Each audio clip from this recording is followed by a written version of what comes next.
That night, my dreams were filled with the events of the day before. In just a few hours, I had just lost two friends, and the rest of us were no closer to escaping. That morning, I wandered into the dining hall, but somebody there got my attention. "Hey, Greg! Come with me, we found something!" Shirag didn't sound particularly shocked, but I was filled with dread. Last time somebody told me to follow them. But when Shirag led me down the hallway, I realized what he was talking about. The stairs in one corner of the building, the ones that used to be blocked off, were now open. I didn't know why these were open now, but there was a chance, just a chance, that it led to the outside world. So, does this lead? I'm not sure. Shirag said that he hadn't gone up there yet, and that I was the first person he had found. So, while he headed back to get more people, I headed up the stairs. Upstairs was just another hallway, but I wasn't going to give up hope yet. I started to search the second floor, room by room. The first room I came across was the door directly to my right, and when I entered it, I realized it was a library. The library seemed like a regular school library. Aside from tons of bookshelves and chairs, there was also a door marked Archive. I tried to open it, but it was locked. My search was interrupted by somebody else entering the room. "A library? Guess I won't be spending much time in here." But something must have caught his eye, because he suddenly moved across the room. That's when I realized he was heading to a table full of computers. We both must have had the same thought. With a computer, we might be able to find out what was going on, or even communicate with the outside. Albert approached one computer and turned it on. Surprisingly, there was no password. We were brought right to the desktop. There was only one file on the computer, and so Albert clicked it without hesitation. The text file required a password, and neither of us had any idea what to type in. Albert tried Crossland and Alfredo, but it became clear that it was pointless. There was no way we could get the password just blindly guessing. We messed around with the computer a little more, but there wasn't much to do. There was no Wi-Fi networks available, and the computers didn't have any applications on it other than the basic ones. So after a minute, we left the room. I explored some other rooms, passing by a few others as I went. There was a nurse's office and a room full of book supplies. There was even a computer lab, although unlike the computers in the library, these ones didn't turn on. But the most surprising discovery was a sauna, complete with changing rooms. What kind of school has a sauna? It honestly looked pretty relaxing, but that was the last thing on my mind now. The only other thing of interest was a balcony which overlooked the gym. I guess I hadn't noticed it from the ground, but from up here I could see the gym pretty well over the railing. I headed back down after my search. None of the rooms were useful for escaping, but they would at least make living here a little more tolerable. I walked into the dining hall where most of the others already were. So what kind of stuff was on the second floor? I haven't been up there yet. Nothing crazy. There's a sauna, a library, and a bunch of other school-type rooms. Did you say sauna? Yeah, don't just skip over that part. That's definitely weird, but Crossland doesn't have dorm rooms either. We've already established that this isn't the Crossland we know. What I'm more worried about is the computer. The computer? Oh yeah, there was a computer in the library with a text file on it. It was just labeled Hope. So, what did it say? We couldn't get it open. The file was protected by a password. We've heard Alfredo use the word hope before. He was right. It was something Alfredo had mentioned a few times now, along with despair, hope's opposite. But did that mean Alfredo wrote the file? And how did it connect to everything else? I headed back to my room, but there was still a lot of time left in the day. Now that we had new rooms, I had to figure out who to spend time with. I figured I would go see what Holly was up to. We didn't know each other that well, but she seemed nice enough. Eventually, I found her in the library. Hey. Oh, hey. Greg. My name is Greg. Oh, that's right. You know, I don't think we had ever talked before this whole situation. I considered telling Holly that I had tried to talk to her back in 7th grade when she still thought my name was Fregley. Well, it's not like you would have even given me the time of day in middle school. I don't think I was that much of a jerk, was I? It's not like you ever approached me either. I guess she had a point. Anyway, what do you think about all this? Being trapped in the school? Well, it's not that bad. Really, bitch? Okay, maybe it is that bad. That's more like it. I don't know. I always try to be optimistic, but how can you be optimistic about something like this? Well, there's something Abigail told me before, the trial. I told her about my conversation with Abigail in the dining hall. Look, I'm just trying to be an optimist. Waiting around blindly hoping things get better isn't optimism, Greg. Damn, I really should have replayed the past video. It's already gone now. I thought Abigail's idea of everyone getting along was dumb, but maybe it's what we need right now. Yeah, that's a good idea. If we're all working together, I'm sure we'll get out of here in no time. Holly and I hung out in the library for a little while longer, and then we parted ways. As I went about the rest of my day, I thought about what I had said to Holly. Abigail's plan to throw a party for us might have been a good idea at the time, but now that we had lost two people, it seemed totally out of place. Still, maybe there was a way. That evening, I almost bumped into someone as I was leaving the dining hall. Oh, it's you. Hey, Patty had been pretty shaken up ever since Abigail's death, but she had been especially distant towards me. I guess it made sense, considering I was the one who had discovered that Abigail was the culprit. I didn't exactly regret my decision, since it was her or everyone else, but I still felt guilty about it somehow. It's, it's terrible what happened the other day. Yeah, you think? Sorry, I guess I was thinking about what Abigail told me a while ago. I told Patty about one of my few normal conversations with Abigail, where she had told me her plan that she never got to pull off.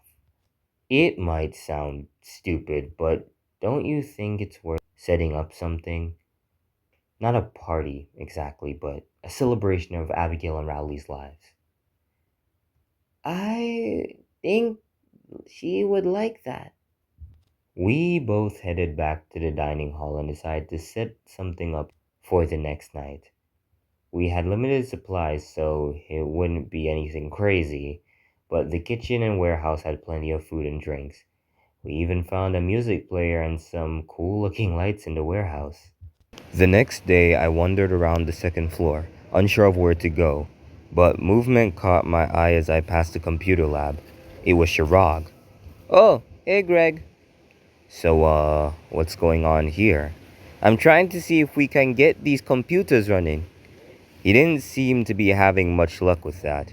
A bunch of parts and wires were strewn around the room, but the computer was definitely still off. Do you really think this is gonna work? I don't know, but I feel like I should be doing something, right? I'd feel guilty if I wasn't doing anything to help us escape. Sure, but it's not like getting us out is your responsibility alone. Besides, who knows what's going on outside? They could be coming to bust us out right now. Even as I said it, I wasn't sure who they was.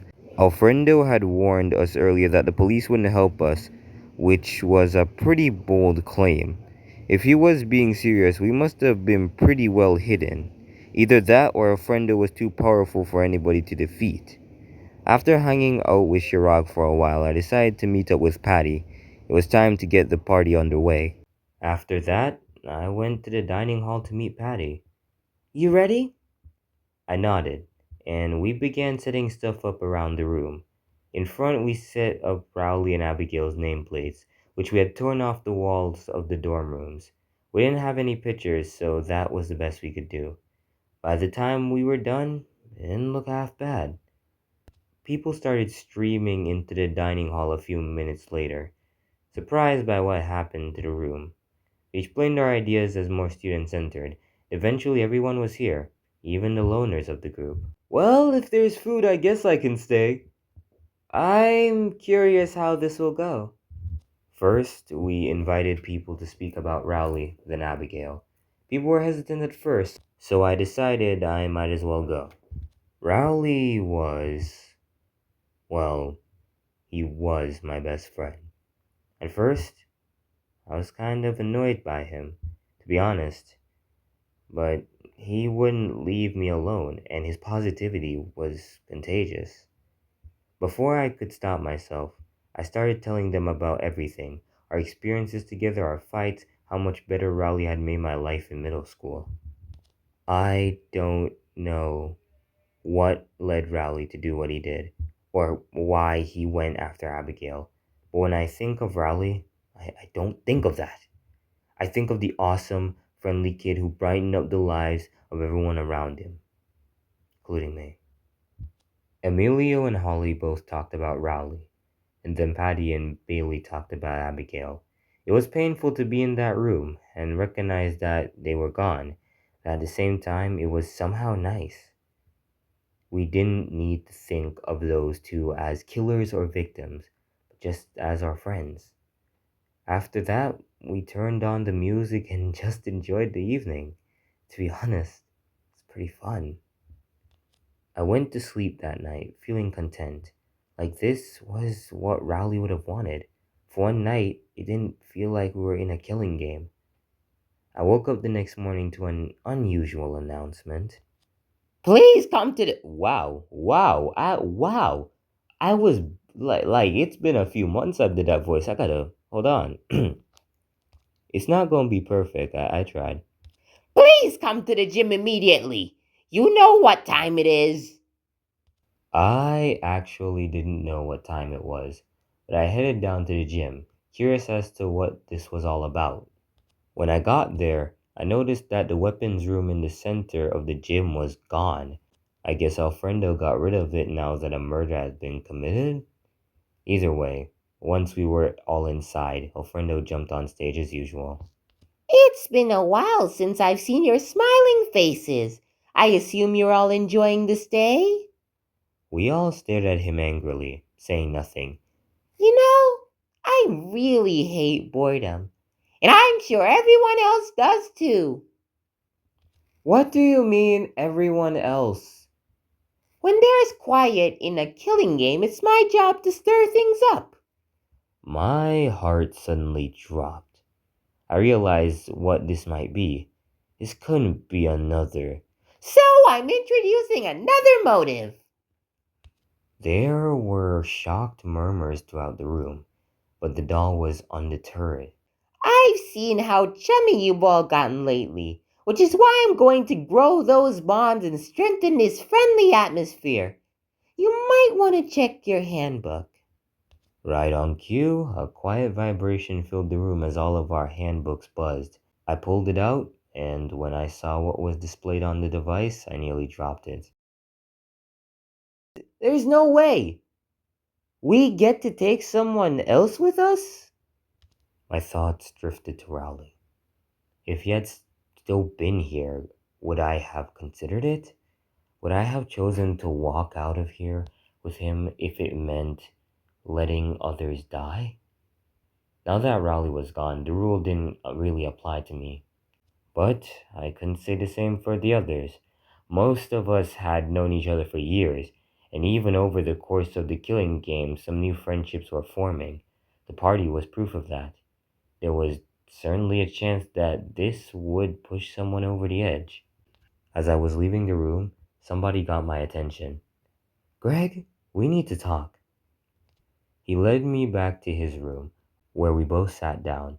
I had a feeling he wanted to talk about the motive, but I didn't expect him to pull a piece of paper off of his desk. Ofrendo was right. The new motive is very dangerous. Not only does it give people more incentive to kill, it allows people to work together. I saw what he meant. Two people could work together to pull off and cover up a murder, since whoever did the killing blow could just pick the other person to escape too. Twice as many people means two people planning the murder, which results in a more difficult case. Not only that, it will be twice as many people misleading the group during the trial. There was an awkward pause for a second, and I knew Alex just realized the same thing I had. Alex was a genius, and I had done pretty well myself during the last trial. If we teamed up, we'd be unstoppable. The group trusted us, and we could misdirect them pretty easily. The two of us could pull off the perfect murder. We can't. We can't, man. No, definitely not. But there are a lot of people who might. We began listing the duos who might try to escape together, but it soon became clear that listing every single group wouldn't get us very far. This doesn't get us anywhere. There are so many pairs that might try to kill someone. You're right. We just have to be careful and warn the others to do the same. After that, I headed back to my room and drifted off to sleep, but I was suddenly awoken by a knocking at the door. Hey. Bryce barged into the room, nearly bumping into me. I backed up towards the bed. What was going on? Look, what do you want? Bryce's face turned serious. His hands were shaking. I jumped back as he pulled out a knife. Oh my god. I scrambled backward in a panic as he stepped towards me. Sorry, Greg, but Bailey and I were talking, and we decided it's gonna be you. Just a quick one and done. He kept approaching, but I was trapped in the corner of the rooms. I looked around desperately for anything I could use. Nothing but a few Tower of Druid books and some clothes. I knocked the knife out of Bryce's hand, and it clattered to the ground. We both lunged for it, but I was quicker. Then in a panic, I did something I would regret for the rest of my life. I stood there, horrified, as Bryce fell to the ground. I had killed him. I was a murderer. I stood there for a minute, shaking. As I regained my senses, I remembered where I was. This was a killing game, and now that I had killed Bryce, I was the next culprit. The possibility that Alex had considered was all too real. But would I really be okay with that? Sacrificing the others just so the two of us could escape? But if I gave up my life to save the others, what if someone else got away with murder next time, when this motive wasn't around? Better to save two people than one, right? I pushed back those burning questions out of my head. Bryce was lying dead in my room, and I had to do something about that. Since it was nighttime, most of the rooms were locked, including the dining hall. I decided to leave it by the stairs to the second floor, so it wouldn't be connected back to me. What the fuck do I do now? After that, I went right back to bed. Not surprisingly, I couldn't sleep at all. I just kept thinking about what was about to happen. Either I would die or everyone else would.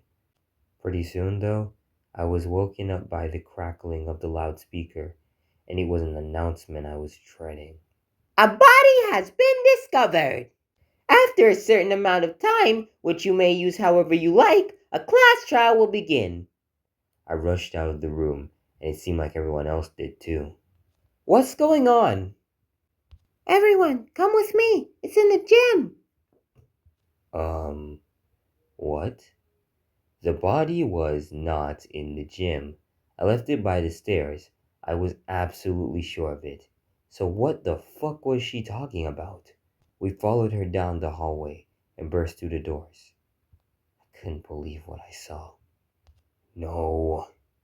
Shirag! I felt numb. After killing Bryce, this was too much to take. But along with losing another friend, I was left with questions. How was this possible? Was there another killer? What was going to happen to me? Even Alex looked stunned. Well, we just have to investigate. Greg and I can investigate the body again. No way. I want to see for my... Hey! We all looked around, panicked, and then Fergie took off in the direction of the scream. The rest of us followed him. We got to the source of the scream to realize it was Holly, and lying next to her was... Bryce! It wasn't hard to act shocked with the others, after all the stuff that happened today. Well, well, well. What a sticky situation we have here. I mean, geez, double murder? Most people would at least wait until the third case. So, what happens if there are two killers? Oh man, you guys are putting me on the spot here. Uh, you mean you didn't plan for this? I got it. Only the first murder counts. A first? Whichever crime was committed first, that's the killer you need to vote for. But the murders could have been seconds apart. We'll never find out which was first. Well, sucks to suck. See you guys at the trial. We all looked at each other in shock. This case was more complex than I ever imagined. Now, I wasn't even sure that I was the killer. I had two objectives: find out which murder happened first and stop people from finding out I killed Bryce. It was gonna be a long night. I decided to help Alex investigate the body first. It would probably look suspicious if I didn't. But before I could reach him, I felt a hand grab my shoulder and pull me across the corner into an empty stretch of hallway. You. It was Bailey. I suddenly remembered Bryce's last words and realized why she grabbed me. She knew. Sorry, Greg, but Bailey and I were talking and we decided it's gonna be you. Bryce and Bailey had planned my murder, but I was alive and Bryce was dead. Didn't take a genius to figure out why. Even still, I knew I couldn't tell the truth, at least not yet. Bailey had no proof it was me, and she couldn't tell the others without admitting that she had been involved in a murder. How's it going? I know what you did. You killed Bryce. No, I didn't. Look, I don't have time for this. I'm going to go investigate. I got out of there right after that, but as I was leaving, Bailey said one last thing. I can't prove it yet, but you won't get away with this. I found Alex in the gym. Everyone else had dispersed, so it was only us and Ruby left in there. What was that about? She, just asked me to find out who killed Bryce. Alex seemed to buy it. With that, we started our investigation. This is very odd. What is it? There's something off about Chirag's head wound. As much as I didn't like investigating the injury on Chirag's head, I could tell Alex was right. There was a bruise on the back of his head, but it's small. Too small. It doesn't look like it came from the computer. He wasn't kidding. That computer was like a brick. If that thing dropped on your head, it would do serious damage, but the bruise on Chirag's head couldn't have been bigger than a tennis ball. So the murder weapon wasn't the computer. Maybe it's something to keep in mind, at least. There wasn't anything else too unusual about Chirag's body, but against one wall, I saw something hanging from the gym balcony. What the fuck? There was a computer cable hanging from it. Inspecting it a little closer, it seemed frayed, like it had been holding a lot of weight. It could have been from the computer lab, but I have no idea why it was here. I looked around the room to see what Alex was up to. He was crouched on the floor looking at something. Any idea what this is? No, there's almost nothing in the gym made of wood. He was right. The only thing I could think of was the wooden floor, and that was completely intact. I slipped the pieces into my pocket and we kept looking, but there wasn't much else to see. The computer was one of the ones in the computer lab that Chirag had been messing with earlier. It didn't turn on before, it definitely didn't now. Alex and I left the gym and we moved on to the uncomfortable part, Bryce's body. There's shockingly little to investigate here. I had left the knife in my room after our fight, so apart from the bloodstain on his stomach, you couldn't even tell that it was a crime scene. There was no murder weapon at the scene, nothing in Bryce's pockets, and nothing else that could possibly incriminate me. Hell, it seems like Bryce was stabbed, so it's worth checking the kitchen. I was grateful to just get away from Bryce's body, so I followed. We headed into the dining hall and then the kitchen, but somebody was already there. Just as I thought. Yeah, one knife is missing. This is what I was worried about. What do you mean? Well, I was in the dining hall last night hanging out with Shirag. We both went in there to grab a snack, and I'm pretty sure all the knives were still there. While we were talking in the dining hall, someone went into the kitchen to get some water. I didn't think it was suspicious at the time, but if Bryce was stabbed, they could have gone in there to grab the knife. Alex leaned forward, clearly interested. I knew what he was about to ask, and I already knew the answer. Well, who was this somebody? That's the thing. It was Bryce. Alex looked deep in thought.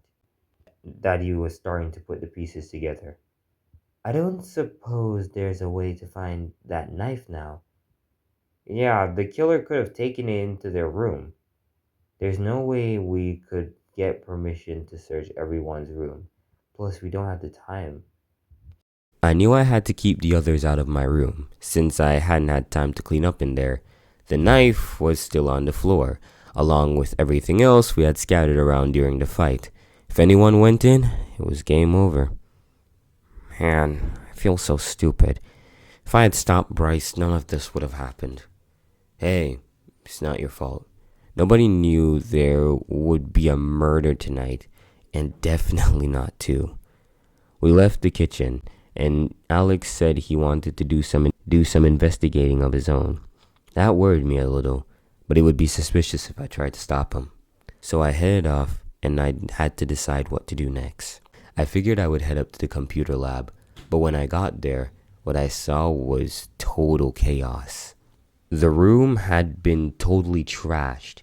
The computer parts I had seen Shirag working on earlier were strewn all over the floor, and a few of the computers had been hit with something. I left the room and turned the corner onto the balcony, where I found the other end of that cable that had been hanging in the gym, tied to the railing. But there was something else on the balcony too. It was a cart of some kind. I didn't recognize it, but it looked like the ones they used to move books at a library. Looking down over the balcony, the fallen computer was almost directly below me. Shrog's body was just past that. It seemed possible that the cart had been used to move the computer, then drop it over to the side. But why? If Alex was right and the computer really wasn't the weapon, why use it at all? I suddenly heard a voice behind me, and I turned around. Yo, Greg, you might want to check the door to Shirag's room. Shirag's room? I had figured it would be locked, but it couldn't hurt to head downstairs. But that's when I had an idea. Speed? Speed bump. Right, sorry. Speed bump. Could you head down to the gym? There's something I want to try. Speed bump eventually agreed and headed down the hallway. I had a pretty good idea of what the computer cable had been used for, and there was one way I could test my theory. The gym had a supply closet in the corner filled with sports equipment, and they might have something I could use. Check if there's some kind of trampoline in the supply closet. Speed bump emerged a few seconds later carrying a mini trampoline. I told him to bring it over to the cable and set it on the ground beneath it. What's this thing even for? So I don't break my legs if this fails. I took a deep breath and climbed over the railing. Leaning over the gym, I grabbed hold of the cable. On the count of 3, I jumped, clutching the cable with all my might. I slid down, but thankfully the cable didn't snap. I reached the ground and gingerly lowered myself onto the trampoline. So, what was that about? This cable can support a person's weight. I think someone used this to slide down from the balcony. Look, before you leave, there's something you gotta check out in the closet. I followed Speed Bump into the closet. It was mostly regular gym class equipment, but he grabbed something sitting on a shelf and showed it to me. It was a hammer from one of the toolkits. The thing was broken though, and even when I pieced it back together, there were parts still missing. Suddenly I had an idea.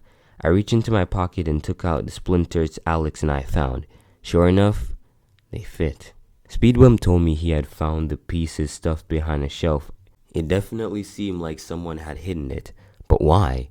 Was this the real murder weapon? There was something else I needed to do. Speedbump had mentioned something about Chirag's room, and so I thanked Speedbump for his help and headed down there to investigate. And to my surprise, the door was wide open. When I expected the doorknob was completely removed. This was really weird. I headed into his room, but it was surprisingly normal, basically identical to mine. Out of curiosity though, I checked if there was a clue on his desk, but the only things I found were his handbook and his toolkit, still in the plastic wrapper. That's when I heard it. Okay, people, let's get this party started. Red door, first floor, bars, pronto. Before we have a third victim on our hands. We all headed back to the red door. It had disappeared after the last class trial, but now it was like it had never left. We all headed in one by one and stepped into the elevator. If I had been tense during the last trial, now I was absolutely panicked.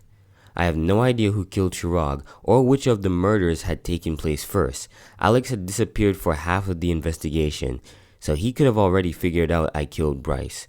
Bailey already knew I was the killer, and she could decide to reveal it at any moment. This was not going to be fun. The elevator finally came to a stop, and we all spilled out into the trial grounds. This time, there were 3 new portraits staring back at us.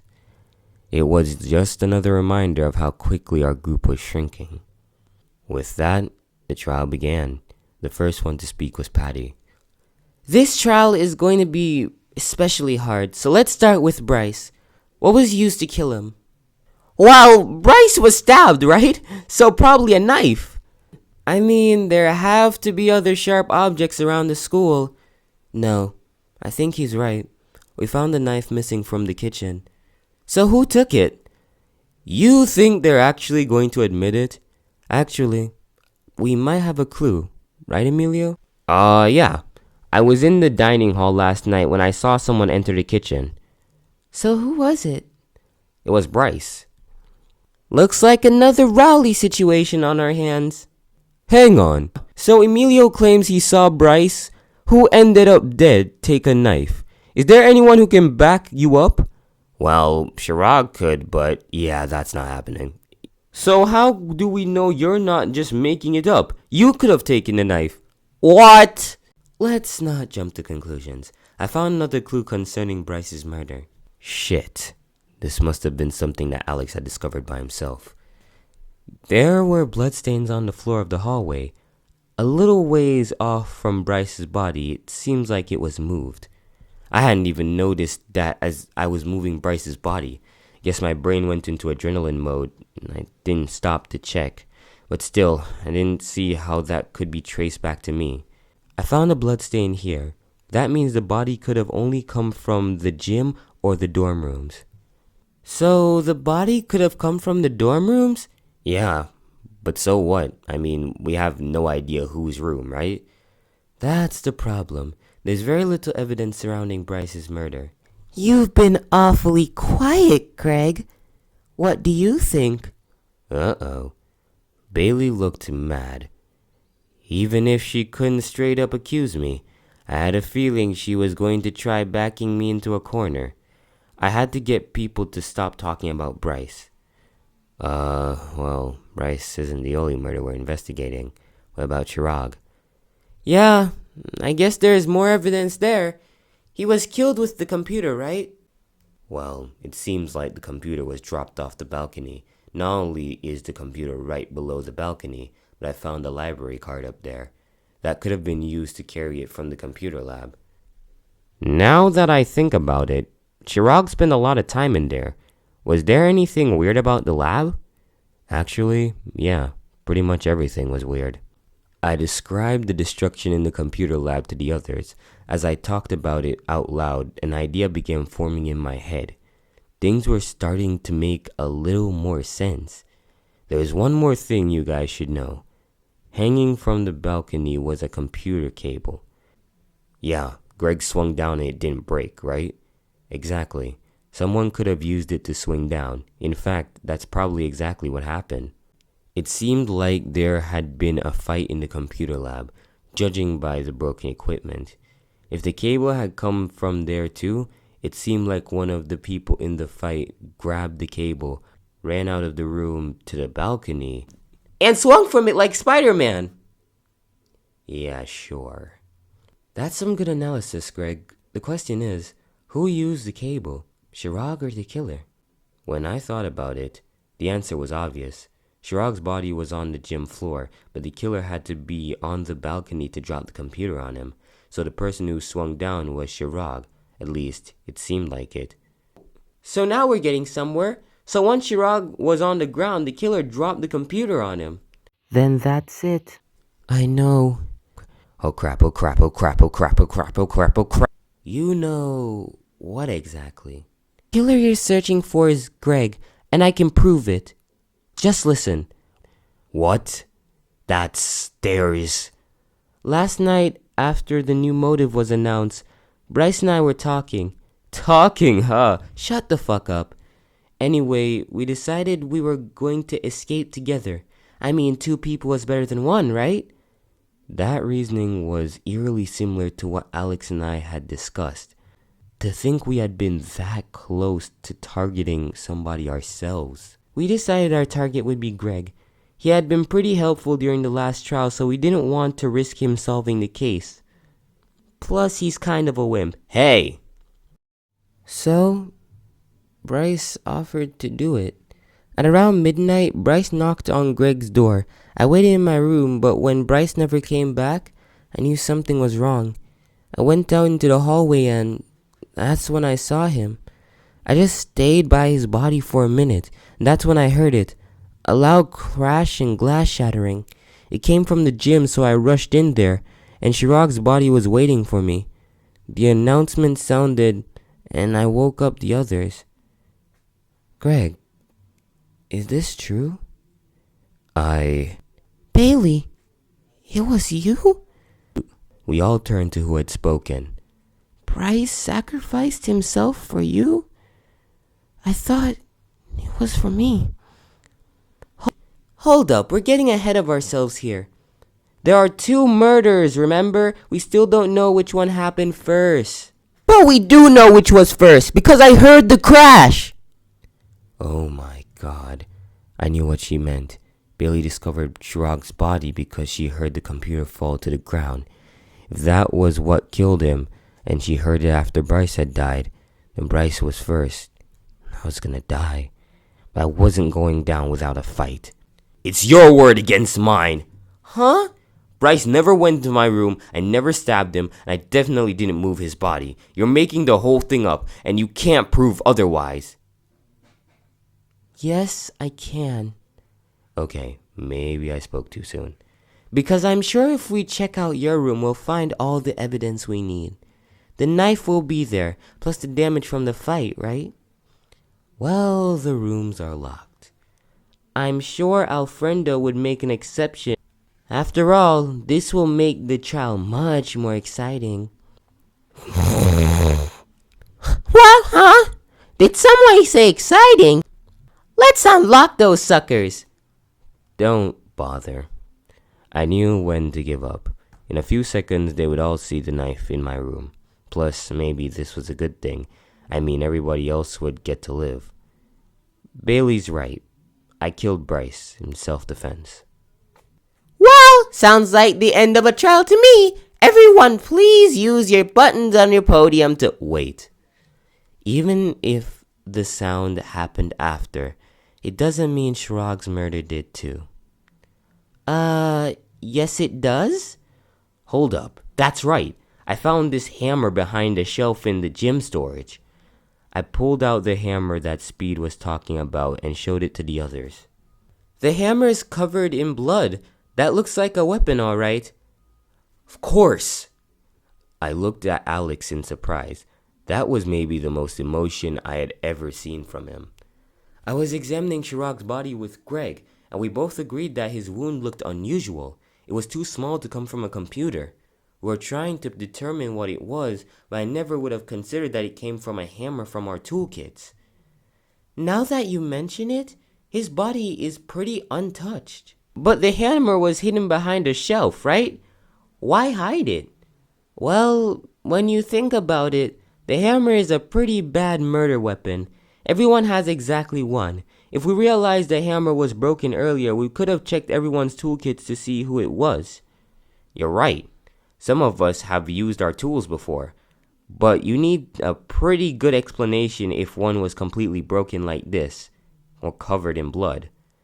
Well, we're jumping to conclusions here. What if the hammer was Chirag's, not the killer's? That's pretty unlikely. I went to Chirag's room during the investigation, and his toolkit was still there, shrink-wrapped and everything. So, we think the hammer was the real weapon, huh? The killer used it to attack Chirag, but then what about the computer? Okay, let's go over our theory. The killer attacked Chirag with the hammer in the computer lab. After some struggle, Chirag ran out onto the balcony and used the computer cable to slide down. Now he's getting away. So as the killer, what do? I throw the hammer, like in the hit game Mario Bros. 3. Okay, enough. But that makes sense. I mean, that would be strong enough to kill Chirag and break the hammer. Plus, it explains why Alex and I found splinters on the other side of the room. They must have skidded across the floor when the hammer was thrown. But then why was the hammer in the closet? I mean, it would be in the gym with the pieces of wood, right? Bailey, you said you found Chirag's body before us. Did you see a hammer on the floor near him? I don't remember. I do. When we all rushed in, I remember noticing the hammer in the corner of the room. That means there's a very narrow window of time when the hammer could have been moved. Holly found Bryce's body, and we all rushed out there. When Greg and I came back into the gym, the hammer was missing only a minute later. Alex turned to me, and I looked back at him. I could tell we were both thinking the same thing. The killer was somebody who had gone back to the gym first. Someone who was already there when we entered. Ruby. No! It can't be Ruby. Listen, when we all split up, Alex and I went to the gym first. The only one who got there before us, the only one who could have moved the hammer, is Ruby. Ruby, say something! That's... I would just like to apologize for the next few scenes that are gonna happen. Absolute poppycock! It's hogwash! Balderdash! Gobbledygook! To think that I, the distinguished and venerable Ruby Bird, commit such a crime! What nonsense! What? Tell me this, young Gregory. If you're so self-assured, why would I, your supposed killer, drop the computer off the balcony in the first place? I guess that's true. If the hammer killed Chirag, why drop the computer? What if it was an accident? I don't think so. Remember that the killer had to use the library card to move the computer. Something like that would have taken time. It was planned, but why? Well, remember what Patty said? The hammer can be traced back to its owner. So why not use a decoy weapon? A decoy? Preposterous! Are we just going to ignore the fact that she's talking like she's from the 1500s? Look, this is getting way off track. The decoy makes sense. If something as big and obvious as a computer was planted on the scene, we wouldn't look for another weapon and find a hammer. But I found it anyway. You just got bumped. Trademark. Well, Ruby, what do you have to say for yourself? You miscreants! Utter peasant! To defile the name of the illustrious Ruby... Okay, I hate to agree with Albert, but this is getting really annoying. Nobody could have moved the hammer but you. No! This is not over. Fregley, my beloved, cajole these imbeciles of my innocence. Did she just say cajole? Ruby? Wait, no, you couldn't have. You didn't. Did you kill him so we could escape? Why, that's ludicrous. The mere thought is... Don't make me do this, Ruby. Don't make me tell them. Tell us what? Fregley, my dearest, what are you doing? I met with Ruby last night. She told me that she wanted to escape together, but I said no. You said no? Yes, but I should have known. I should have stopped you. Fregley, how could you? We were so close to escaping. I'm not gonna do that. I won't let everyone else die just to escape. So that's it? You admit it? Yes, verily. The scourge who murdered that youth, Chirag Gupta, was I, the exquisite and venerable Ruby Bird.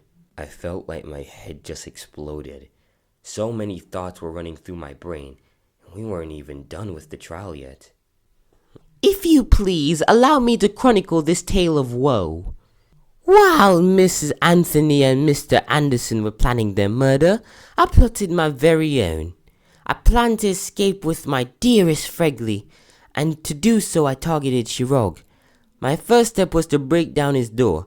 I used a screwdriver to accomplish this, but also the room was empty. I traveled to the computer lab next, where I finally came face to face with Mr. Gupta, hammer in my hand. We had an elaborate duel, in which he fled the room, grabbing a cable as he did. I moved to block the hallway, but he went the other direction. With impeccable speed, Chirag tied the cable to the balcony and slid down, landing on the floor below. I knew that if he escaped, my plan would be revealed, so I did what was necessary. Having committed the deed, I was about to make my escape, but that's when somebody entered the room. Who? Patience! I shall educate you. To my shock, it was Mr. Anderson, the young lad. He must have been alerted by the sound of the hammer. I remained hidden, daring not to leave my post until he exited again. With the coast clear, I retreated down the stairs and back to the dorms. But to my shock, I heard the sobs of a young lady down the hall. I didn't dare look around the corner and risk discovery, where I couldn't get back to my room with her present, so I created a distraction. The computer! Quite so. Using a library cart, I moved the computer to the balcony and dropped it over the side. The purpose was twofold: disguise the use of the hammer and divert the attention of the distraught girl, who I now know was Miss Anthony. Quickly running downstairs, I slipped into my room just as the loudspeaker rang. Now the only thing left to do was to remove the evidence, the hammer. Well, damn. Wow. Then it's you. Bryce found Chirag's body, meaning he was still alive. Chirag's death was first. Verily, 'tis true. A rush of relief washed over me, mixed with guilt. I was going to live. I wasn't going to die today. But in my place, we were losing someone else. Ruby, why? Why murder Chirag? Well, my sweet Fregley, the thing one does for love. No, why mention Bryce? I realized what he meant. The only way we were able to tell that Ruby's crime was first was because Bryce was around to see it, and Ruby gave up that information willingly. I see. You mean I could have held my tongue and tried to escape with you? That would be nice. But Fregley, I know that's not what you would have wanted. You said as much yourself, right? Yeah. Alright, people. Looks like we've reached our verdict. Let's vote. Stat! As much as it pained me to do it, I knew who to vote for, and everyone else did too. It's unanimous. The murderer you voted for is Ruby Bird, and you are correct. A sigh of relief washed over the room, but even so, this didn't feel like a victory. Fregley, if you won't escape with me, promise me this. You must survive. Get out on your own terms. Part of loving another is sacrificing for them. Here I am, about to make the ultimate sacrifice, but I feel oddly tranquil. I'll die happy knowing you're still here. Alright, folks, let's give it everything we've got. It's punishment time. I knew what was about to happen, and without thinking, I looked down. I wasn't about to give Alfredo the satisfaction of showing me another death, but I didn't have to look up to hear what happened next. I stood there, shaking. Ruby was gone. Sure, maybe she hadn't been the best person. After all, she had killed Chirag and almost killed the rest of us. But she chose to save us at the cost of her own life. But before I had a chance to recover, Alex approached me. Greg, you really killed Bryce? There was nothing I could have done. It was in self-defense. Was it? Bryce had been unarmed when I stabbed him. There might have been a way we could have both with our lives, but it was a matter of life and death. Alex had no idea what kind of pressure I was under. Alex, of course I regret it, but it's not me you should be talking to. Alex pointed to the other side of the room. Look, everybody, I don't want to hear it! You're a murderer, simple as that! You came so close to getting away with it. Were you going to let us all die? Who were you gonna take with you? Look, what can I do to make it right? I'll tell you what you can do. Leave us alone. Stay in your room and wait for this stupid game to blow over. That's what you can do. There wasn't much left to say after that. The others headed towards the elevator, and so I followed them. The ride back was silent. I had barely gotten any sleep, and now that the trial was over, I realized just how exhausted I was. I walked back to my room, only to be greeted with this. Bryce's body was gone, but the room was still a complete mess thanks to our fight. Just standing in the room made me want to bolt out of there, but I couldn't run away from my problems forever. Slowly, I started putting the room back together. This wasn't the first trial we've had faced. Somehow this one felt even worse than the previous one. We had lost 3 people instead of 2. The group was more divided than ever. Heck, the only thing they could all agree on was that they hated me. If Alfredo's plan was to fill me with despair, it's working. Chapter 2 completed. Surviving students 11.